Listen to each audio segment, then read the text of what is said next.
વાતો હોય આપણને ખ્યાલ ન આવે, સમજીએ પછી ખ્યાલ આવે કે આ ક્રમ છે.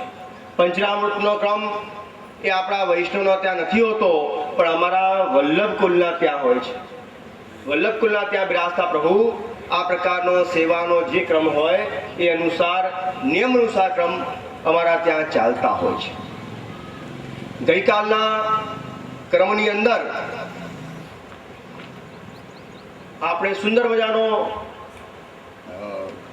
વાતને સમજવાનો પ્રયત્ન કર્યો કે ઘરમાં કેવી રીતે આપણે મેળ મર્યાદા અપરસ ધ્યાન રાખવાની, ઘરમાં કેવી રીતે સત્સંગ કરવાનો જેથી બાળકોને સારા સંસ્કાર મળે, સારું પોષણ મળે અને સારા વૈષ્ણવ બને.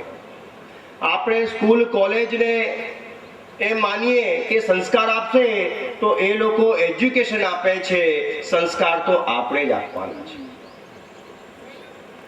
સેવા કેવી રીતે કરવી આ બધો પ્રકાર આપણે ગઈકાલે જોયો.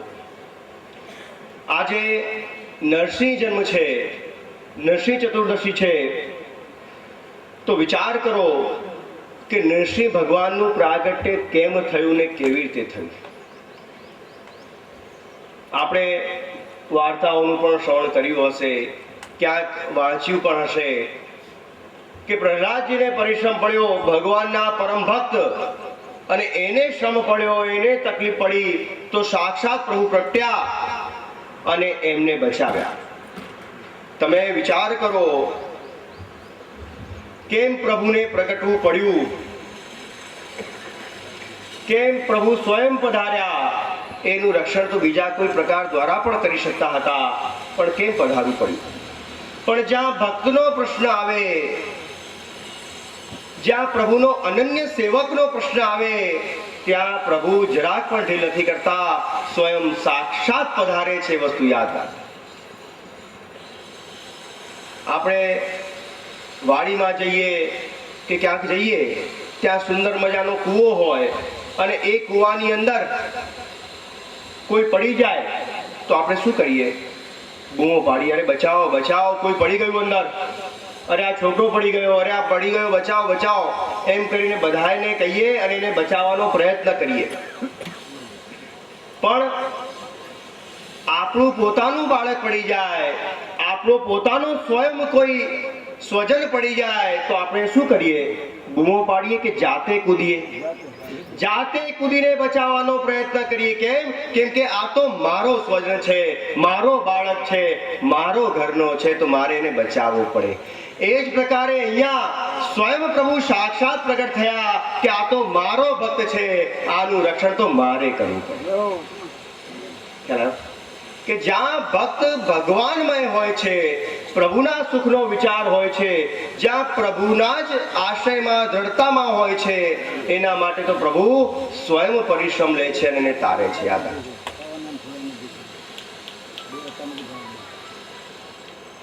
આનું આજે કઈ મૂળ નથી બરાબર એવું લાગે છે.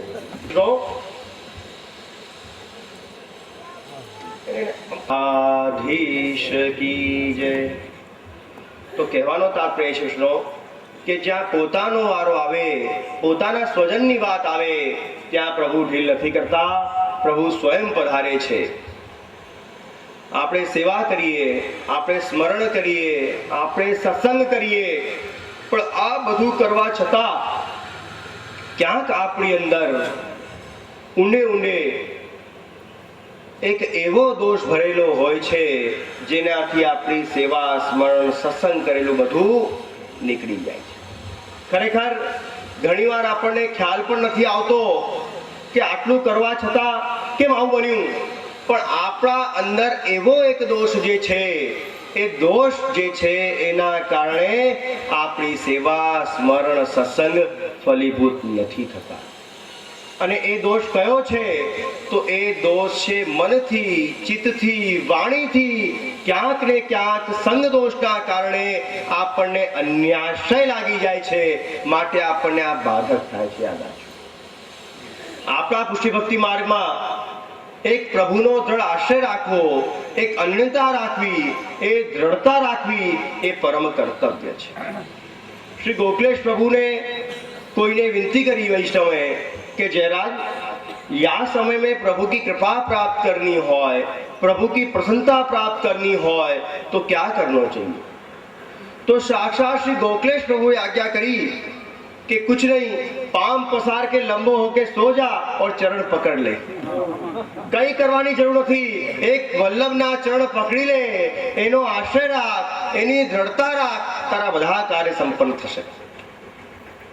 તો કહેવાનો તાત્પર્ય છે શું, આજના સમયની અંદર એક પ્રભુનો દ્રઢ આશ્રય એ આપણા માટે ખૂબ જ જરૂરી છે। પ્રાચીન કાલથી વેદથી, ભાગવતથી, ગીતાથી ભગવાન જીવો પર કૃપા કરતા આયા છે। ભગવાન વેદમાં બ્રહ્મ રૂપે, ભાગવતમાં ભગવાન રૂપે અને ગીતાજીમાં કૃષ્ણ રૂપે બિરાજી રહ્યા છે। અને વેદમાં બે દળ છે, એક પૂર્વ દળ અને એક ઉત્તર દળ। ઉત્તર દળની અંદર, પૂર્વ દળની અંદર કેવી રીતે પ્રભુને મેળવવા, કેવા કાર્ય કરવા જેનાથી પ્રભુની પ્રસન્નતા પ્રાપ્ત થાય, પ્રભુનો સાનુભાવ થાય, પ્રભુની કૃપા થાય, એવા પ્રયત્નો બતાવ્યા છે। જપ, તપ, યજ્ઞ, વ્રત, યાત્રા વગેરે સાધનો દ્વારા પ્રભુને પ્રસન્ન કરવાના એની અંદર પ્રકારો બતાવ્યા છે, જે મર્યાદા માર્ગની વાત છે। આપણા પુષ્ટિ ભક્તિ માર્ગમાં તો ફક્ત ભક્તિ દ્વારા જ પ્રભુ પ્રસન્ન થાય છે।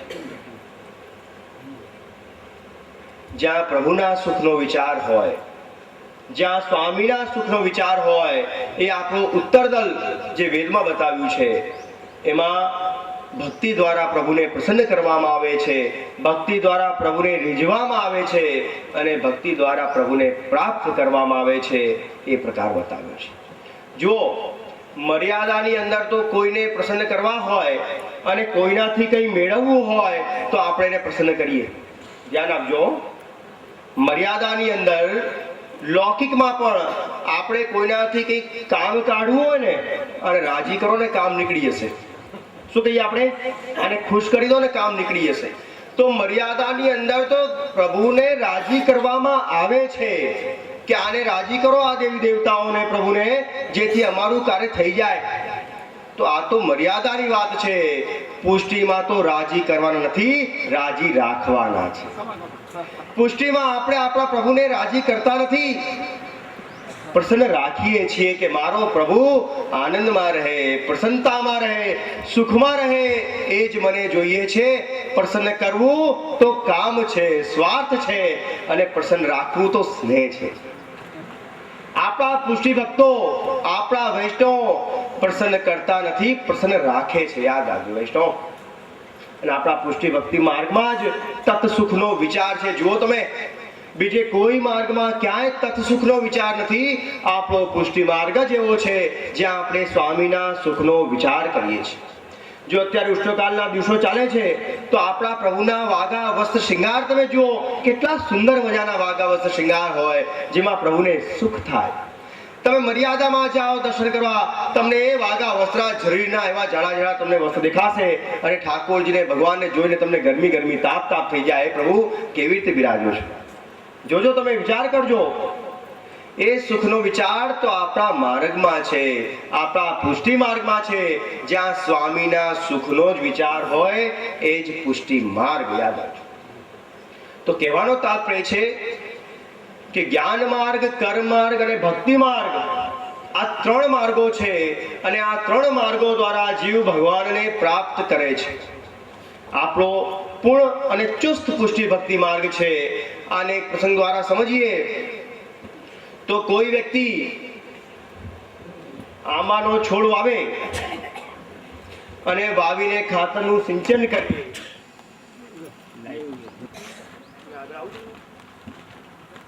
તો કોઈ વ્યક્તિ ખેતરની અંદર આંબાનો છોડ વાવે, છોડ વાવ્યા પછી એનું જળનું, ખાતરનું સિંચન કરે અને એ સિંચન કર્યા પછી એમાં ફળ લાગે। કોઈ વ્યક્તિ એની અંદર મહેનત કરી રહ્યો છે, કોઈ વ્યક્તિ બીજો આવ્યો જેણે આ આંબાનો છોડ કેવી રીતે પાકે, કેવી રીતે આની અંદર ફળ લાગે, કેવી રીતે આની અંદર મોર લાગે, કેવી રીતે આ છોડ જલ્દી જલ્દી મોટો થાય, એનું એને જાણવાનું શરૂ કર્યું કે કેવી રીતે આને વાવવાનો, કેવી રીતે ઉગાવવાનો, કેવી રીતે આનું પોષણ કરવાનું અને કેવી રીતે જલ્દી જલ્દી આની અંદર ફળ લાગે, એ ટાઈપનું એને પ્રયત્ન કર્યો. ત્રીજો વ્યક્તિ આવ્યો જેણે જોયું કે આંબો પાકેલો છે, સુંદર મજાનો આપણા લાયક છે, એને તોડ્યો, સુધાર્યો અને ખાઈ લીધો. આ 3 પ્રકારના જીવો આપણા ત્યાં જોવામાં આવે છે. આંબાનો છોડ વાવ્યો. બીજો વ્યક્તિ આવ્યો જેણે કેવી રીતે પાકે, કેવી રીતે માવજત કરવાની, કેવી રીતે ખાતર નાખવાનું, કેવી રીતે જળનું સિંચન કરવાનું, એ પ્રકારનું જ્ઞાન મેળવ્યું. એ જ્ઞાન માર્ગી છે. પહેલો કર્મ માર્ગી, આ જ્ઞાન માર્ગી. અને ત્રીજો વ્યક્તિ આવ્યો જેણે આવીને જોયું સુંદર મજાનો આંબો પાકેલો છે, આપણા લાયક છે, આંબો તોડ્યો અને ખાઈ લીધો. એ આપણો પુષ્ટિ ભક્તિ માર્ગી વૈષ્ણવ છે. અહીંયા આપણા વૈષ્ણવે કોઈ સાધન કરવાના નથી, સ્વયં પોતે આપણા પ્રભુ આપણાથી બધું કરાવે છે. આપણે ક્યાંય જતા નથી, આપણે ક્યાંય કંઈ કરવું નથી પડતું. આપણા પ્રભુ સ્વયં આપણા ઘરમાં પધારે છે અને આપણી સેવા અંગીકાર કરે છે. બીજા બધા માર્ગોમાં તો સેવા પૂજા અર્ચના કરવા માટે જો જાય છે લોકો, થાળીઓ લઈ લઈને જાય, સોમવારે જાય, શનિવારે જાય, મંગળવારે જાય. આપણા વૈષ્ણવ તો 24 કલાક સન્મુખ ને સન્મુખ. કેમ? પ્રભુ ઘરમાં બિરાજે છે માટે. જો વિચાર કરો, 24 કલાક. અને પેલું તો એકવાર મંદિરે પહોંચીએ, આપણા ઘરની અંદર પ્રભુ બિરાજતા હોય, ઠાકોરજી બિરાજતા હોય, તો એ આપણું ઘર ઘર નહીં પણ સાક્ષાત નંદાલય કહેવાય. એ આપણું સાધારણ ઘર નથી. એ ઘર એ આપણું સાક્ષાત પ્રભુનું નંદાલય છે, જ્યાં આપણા પ્રભુ બિરાજે.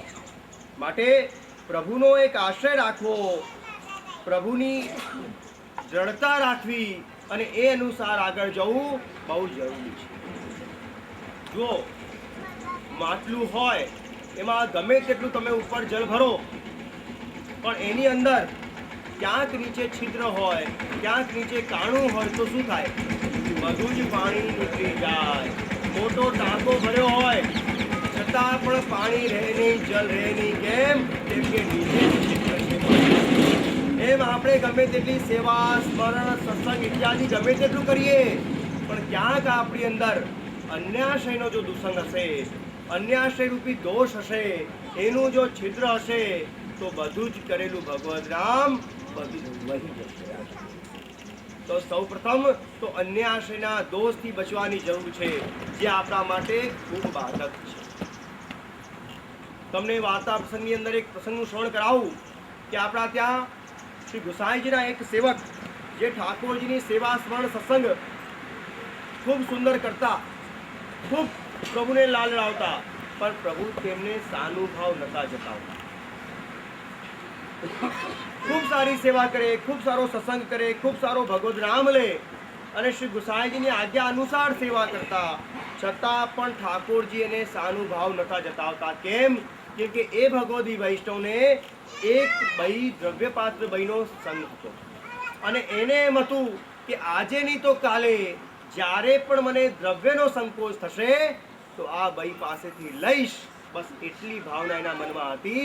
ઠાકોરજી ભાવ નતા જતાવતા, સાનુભાવ નતા કરતા. કેમ? કેમ કે આ પણ એને અન્યાશ્રય દોષ લાગ્યો. મારો આશ્રય છોડીને એ બઈનો આશ્રય કર્યો, આ પણ એક દોષ છે. જો અન્યાશ્રયનો બહુ સૂક્ષ્મ પ્રકાર છે. આપણને એમ થાય કોકના ત્યાં જઈએ તો જ અન્યાશ્રય થાય, કોકની માનતા માની તો જ અન્યાશ્રય થાય. તમે અહીંયા બેઠા બેઠા પણ કંઈક બીજું વિચારો તો પણ આપણને અહીંયા બેઠા બેઠા અન્યાશ્રય લાગે. ભૂલ ન જાય ચિત્ત અનંત મેરો. આપણો ચિત્ત સ્થિર રહેવું જોઈએ, દ્રઢ રહેવું જોઈએ અને પ્રભુના ચરણ કમળમાં રહેવું જોઈએ, તો દોષ ન. તો શ્રી ગુસાઈજીએ વૈષ્ણવે ઘણો બધો પ્રયત્ન કર્યો અને કહ્યું કે આ ભાઈનો સંગ છોડી દે તો જ તારા પર પ્રભુની કૃપા થશે, પણ એમને માન્યું નહીં. પછી શ્રી ગોસાઈજીએ એવી લીલા કરી. પ્રસંગ થોડો લાંબો છે. પૈસા દીધા અને એવી પ્રકારની મૂંઝવણ આવી કે એને થયું કે શ્રી ગોસાઈજી કહેતા હતા એ સાચી વાત છે, હવે મારે આ ક્રમ છોડી આ સંગ છોડી પ્રભુની સેવા સ્મરણ સત્સંગ જ કરવા છે. અને પછી જ્યારે સેવા સ્મરણ સત્સંગ કરતા ભાવથી થયા, પેલી બહેનો સંગ છોડ્યો તો પ્રભુ સાનુભાવ જતાવતા થઈ ગયા. તો કહેવાનો તાત્પર્ય છે કે આપણા પુષ્ટિ ભક્તિ માર્ગની અંદર અન્યાશ્રય મહાબાધક છે. આપણે એક પ્રભુનો આશ્રય રાખવાનો છે અને એ આશ્રય રાખી આપણે આગળ વધીએ તો ચોક્કસ વલ્લભની અને પ્રભુની કૃપા આપણને મળે અને આશ્રય દ્રઢ થાય. જુઓ, આપણે ઘણીવાર શું કરીએ છીએ, રાજકોટ જવું હોય, ગોંડલ જવું હોય, જુનાગઢ જવું હોય તો આપણે એક બસ પકડી લઈએ કે આ બસ આપણને રાજકોટ, જુનાગઢ, ગોંડલ લઈ જશે. યા પછી આપણે ઘરની ગાડી તૈયાર કરીએ કે આમાં આપણે પહોંચશું, બરાબર. હવે એ ગાડી નક્કી કરી લીધી અને પછી એમાં બેસી અને પછી નક્કી કરી હવે આપણે ગોંડલ જવું છે કે ભાઈ રાજકોટ જવું છે, તો રાજકોટ જવા માટે આપણે અહીંથી ગવર્મેન્ટના બનાવેલા રસ્તા અનુસાર જ રાજકોટ જવાય. પછી રાજકોટ જવું હોય અને આપણે જુનાગઢનો રોડ પકડીએ તો ચાલે ખરું? પહોંચાય ખરું? પહોંચાય છે, ફરતા ફરતા પહોંચાય, રસ્તો ક્યાં કોઈ તો, બાકી સીધા તો ના જ પહોંચાય.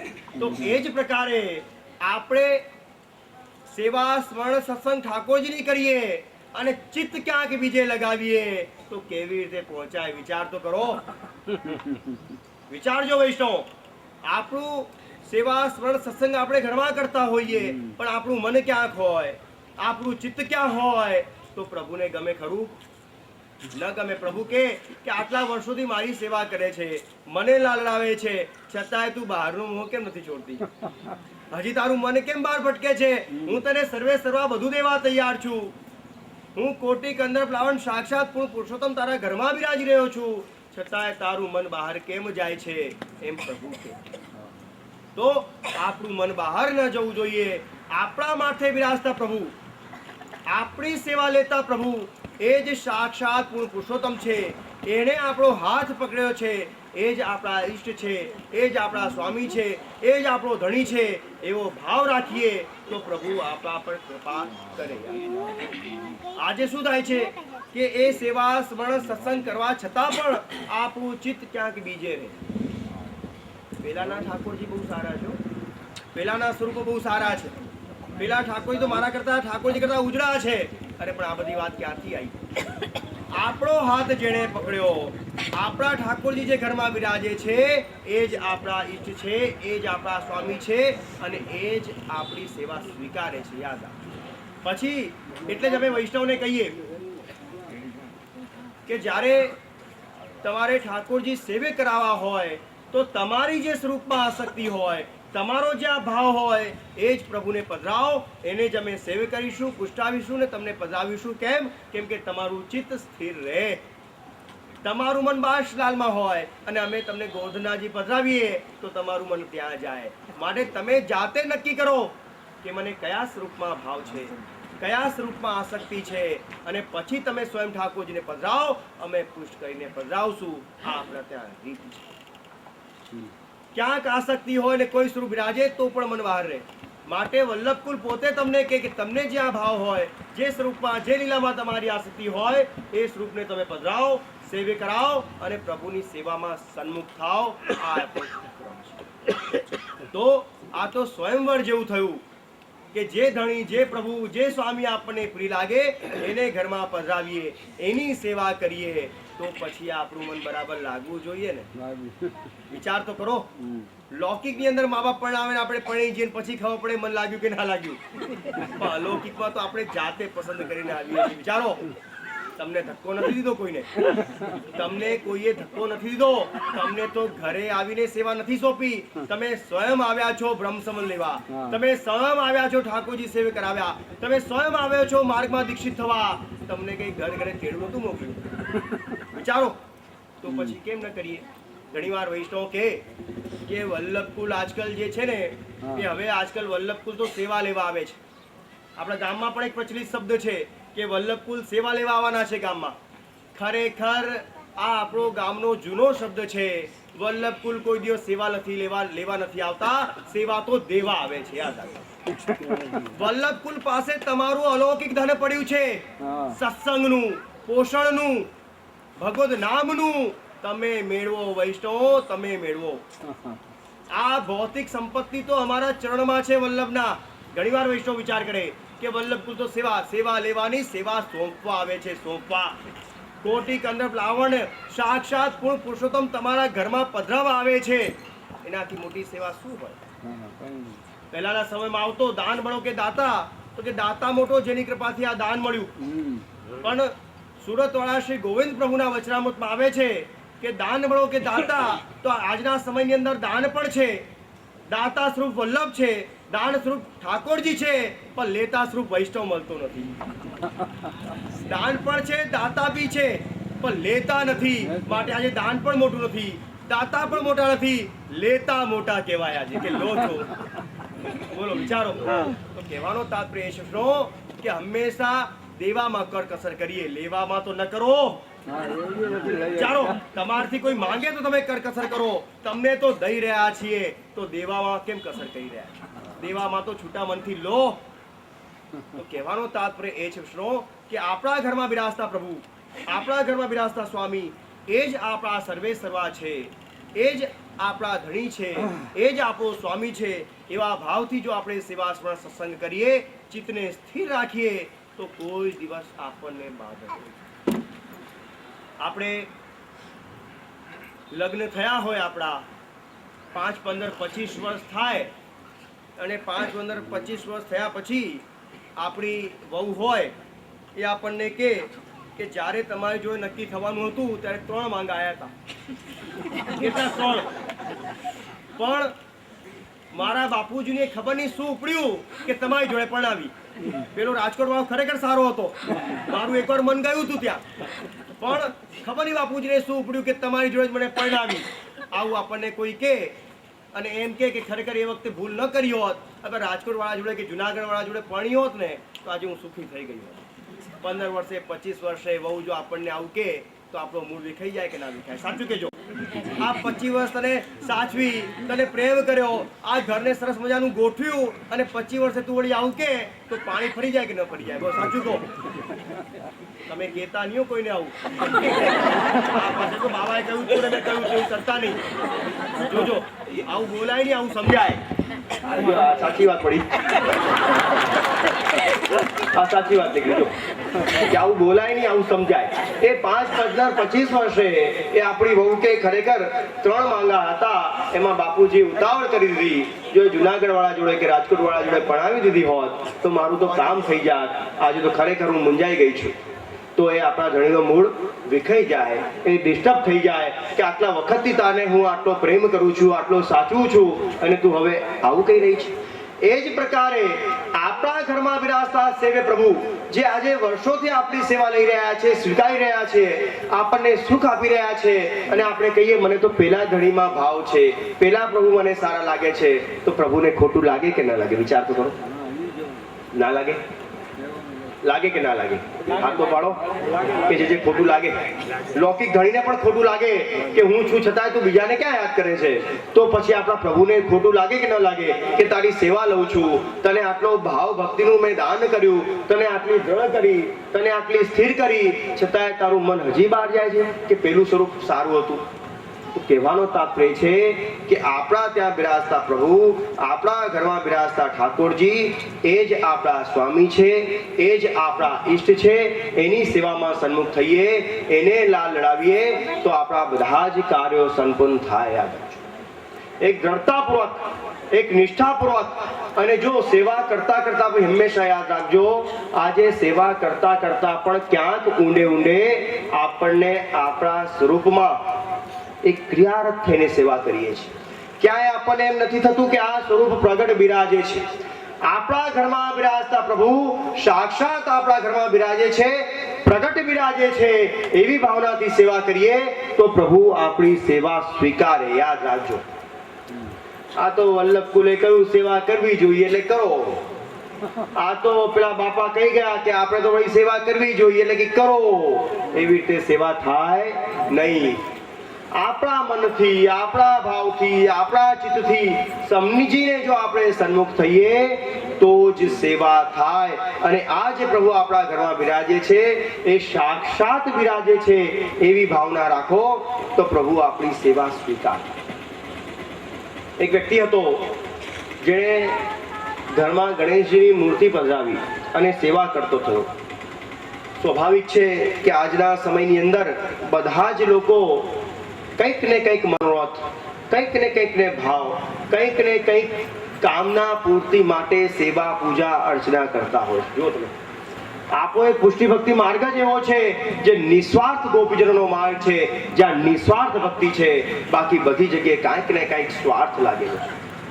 અને આજનો સમય, હું તો ઘણી વાર હસતા હસતા કહું કે ખરેખર આજનો તો ખોરાક પણ એવો થઈ ગયો છે જે સ્વાર્થ જ શીખવાડે છે. આજનો સમય એવો છે કે બે ડગલા પણ વ્યક્તિ સ્વાર્થ વગર ભળતો નથી. ખરેખર વિચાર કરો, ક્યાંક લગ્ન હોય, જવું હોય તો પણ 4 પત્રિકા હોય તો વિચાર કરી આના ત્યાં જવું કે ન જવું. આના ત્યાં ચાલો 4 જણા વધારે આવશે, જમવાની પણ મજા આવશે. જો આવું થાય છે, એક જ દિવસે 4 જગ્યા હોય તો પણ આપણે સ્વાર્થનો વિચાર કરીએ કે અહીંયા જવાથી લાભ થાય તો જાઓ, નહીં તો રહેવા દો. એવો આજનો આપણો સમય થઈ ગયો. ખરેખર આ સ્વાર્થ લૌકિકમાં, ભૌતિકમાં, સંસારમાં હોય હજી સમજી શકીએ, પણ ઠાકોરજીમાં, વલ્લભમાં, વલ્લભ કુલમાં પણ જો આપણે સ્વાર્થ બુદ્ધિ રાખીએ અને સ્વાર્થથી જ જઈએ તો એ ખોટું છે. અરે સંસારમાં એક સ્થાન તો એવું રાખો જ્યાં તમે સહજતાથી જઈ શકો, સ્વાર્થ વગર જઈ શકો, પ્રેમથી માથું નમાવી શકો. એક સ્થાન તો એવું હોવું જોઈએ ને. બધી જ જગ્યાએ સ્વાર્થ કેવું કહેવાય? વિચાર કરો વૈષ્ણવ, એક વિચારવાની વાત છે. આપણા પ્રભુ તો આપણા સ્વામી છે, તો એક સ્થાન તો આપણું હોવું જોઈએ જ્યાં સહજતાથી, સરળતાથી, નિસ્વાર્થની ભાવનાથી સન્મુખ થઈએ અને આપણું કાર્ય. અને જેણે પ્રભુની સેવા, સ્મરણ, સત્સંગ કરી છે, જે સહજ પ્રભુના પ્રસન્નતા માટે જે કાર્ય કરે છે, પ્રભુ એના સુખનો વિચાર જરૂર કરે છે. યાદ રાખો, તમે અલૌકિક સાધશો તો લૌકિક તમારું પ્રભુ સાધી દેશે. યાદ રાખજો. પણ તમે લૌકિક સાધવા જશો તો લૌકિક અને અલૌકિક બંને વિખરી જશે. તો એ વ્યક્તિએ ગણેશજીની સેવા પૂજા શરૂ કરી અને મનમાં મનોકામના હતી કે આટલું કરીશ તો મારા આ પ્રકારના મનોરથો સંપન્ન થશે. તો એ મનોરથ દ્વારા એણે ઠાકોરજીની સેવા શરૂ કરી. એ પ્રકારે એ ગણેશજીની મૂર્તિ ઘરમાં પધરાવી અને સેવા કરે. 5 દિવસ, 10 દિવસ, 15 દિવસ, 6 મહિના થયા, પણ એના મનોરથ પૂર્ણ ન થયા. એને થયું કે આ તો 6 મહિના થઈ ગયા, આટલી સેવા કરી છતાં પણ હજી કેમ ફળ નથી મળતું, હજી કેમ મારી ઈચ્છા પૂરી નથી થતી. તો છેલ્લે અકળાઈ ગયો કે હવે આ ભગવાનને છોડી દો, હવે બીજા ભગવાન પધરાવી લો. ઈચ્છા પૂરી ન થઈ તો શું થાય? બીજા ભગવાન પધરાવ્યા, શિવજીને પધરાવ્યા, ઠાકોરજીને પધરાવ્યા અને ત્યાં આગળ સેવા પૂજા કરવાનું શરૂ કર્યું. એક દિવસ સેવા પૂજા કરતા કરતા સુંદર મજાના ફૂલ, અગરબત્તી, ધૂપ લઈને આવ્યા અને આવીને